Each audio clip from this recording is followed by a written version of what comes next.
What about your problem with Barrett? Is that only temporary? What makes you think that Barrett and I have a problem? If you don't want to talk about it, I won't press it. But have you told Barrett the truth? Does he know that the baby is Ryan Connor's child?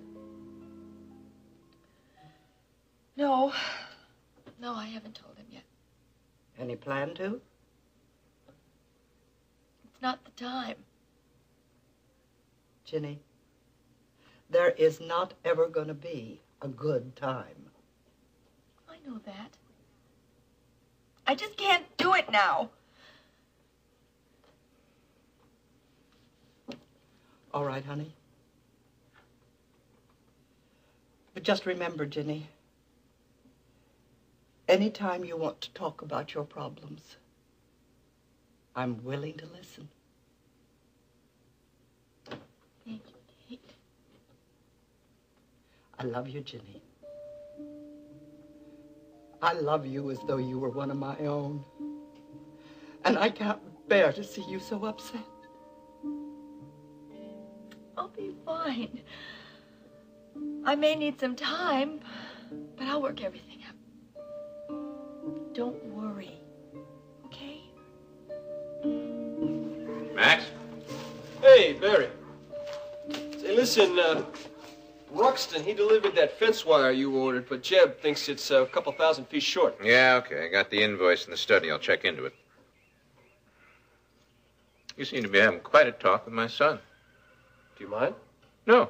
Why should I mind? I don't know. It's just the way you asked the question.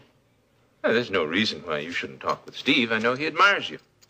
Hey, listen, Barry, I'm not trying to replace you. I never thought you were. It's just that while you were gone, Steve and I, we became pretty good friends. I appreciate that. Boy Steve's age needs a father figure. Yeah. And Steve had you. Well, Steve was pretty little when I went away. I doubt that he remembered much. Well, that's where you're wrong. All he ever did was talk about you.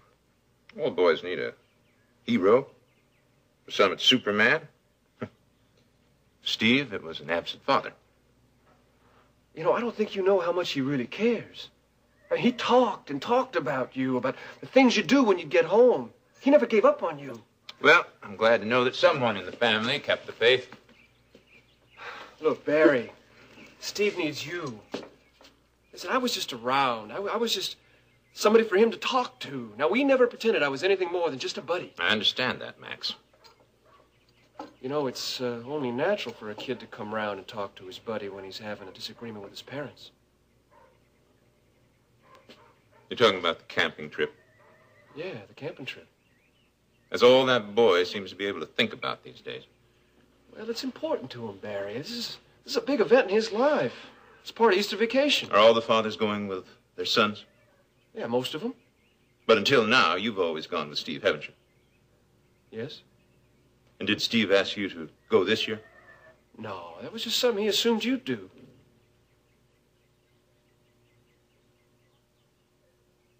He told you that?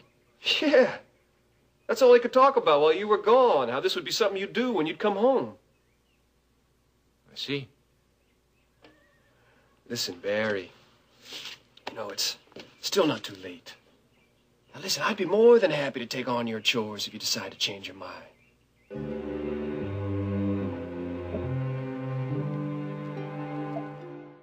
Take a look at that. It's an $80 bill from the department store for the boys' clothing.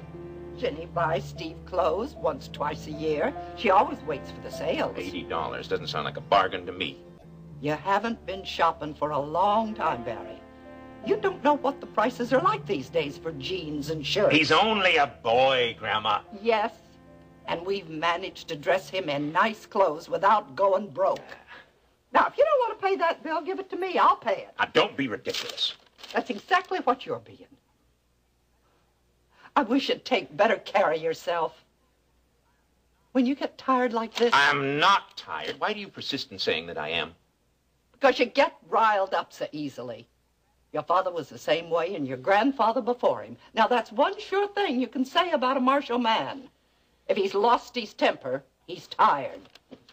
All right, all right. I'll go to bed early tonight. Maybe you better go see Courtney. Have a checkup. Now, Grandma, I've had more than enough doctors for a while. All right. But just don't press so hard. Okay. Maybe you're right. Maybe I am driving myself too much. I want you to enjoy your life, Barry. Please, now, don't wear yourself out worrying about things that'll take care of themselves.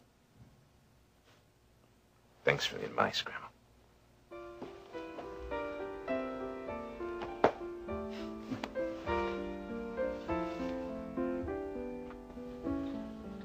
I think I'll change my clothes and go check out the new foal.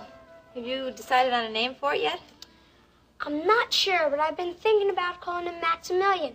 Do you like that? Oh, I like that very much. Max will be really pleased. Hi. I heard the refrigerator open, so I assume that you must be home. Hi, Dad. You know, Steve, I got to thinking about that camping trip next week, and I remembered all the fun that I used to have camping out with Dad and the Harper boys. So I talked to Max, and he's going to look after things so that you and I can go.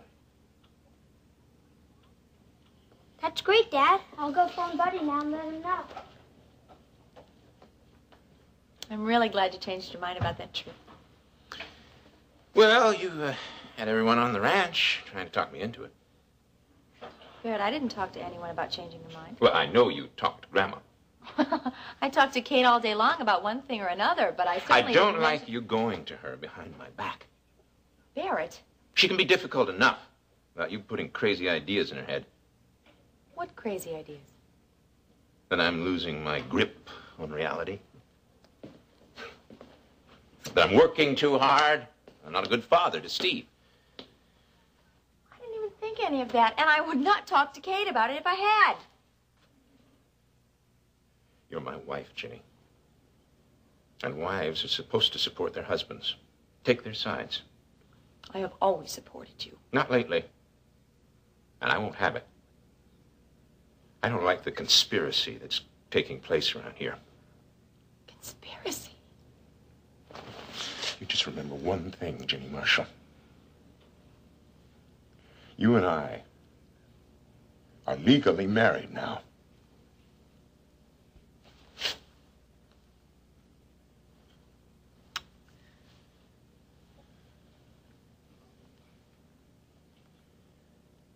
You just keep that in mind.